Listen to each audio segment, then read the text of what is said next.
അയ്യോ എന്റെ എത്ര ഹിറ്റ് പടമുണ്ട്. കുടിക്കാൻ ഇച്ചിരി കഞ്ഞി എടുത്തോട്ടെ. ആ ഒരു ഹിറ്റ് മൂവിയും ഞാൻ അടച്ചിട്ടുണ്ടല്ലോ. നായികയൊക്കെ അത് തന്നെയാണ്.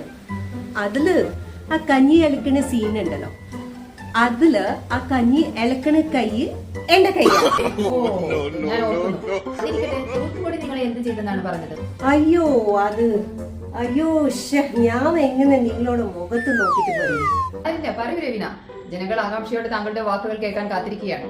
കഞ്ഞി അലക്കണ സീൻ കഴിഞ്ഞിട്ട് കട്ട് ചെയ്യുന്നു പറഞ്ഞപ്പോ തൂത്തുക്കുടി അയ്യേ ഞാൻ എങ്ങനെ അത് പറയും നിങ്ങളടുത്ത്? എന്റെ അടുത്ത് വന്ന് പറഞ്ഞു വെൽഡൻ കീപ് ഇറ്റ് അപ്പ് എന്ന്. അയാൾ പറഞ്ഞത് നല്ല കാര്യമല്ലേ, അതിങ്ങനെ മോശമാവും? എന്റെ മോശം നിങ്ങൾക്ക് നന്നായിട്ടേ ഉണ്ടാവും, പക്ഷെ അത് എനിക്ക് മോശം തന്നെയാണ്. അതുകൊണ്ട് ഞാൻ ഇതിൽ നിന്ന് ഒരിക്കലും പിന്നെ മാറില്ല. നിങ്ങളിപ്പോൾ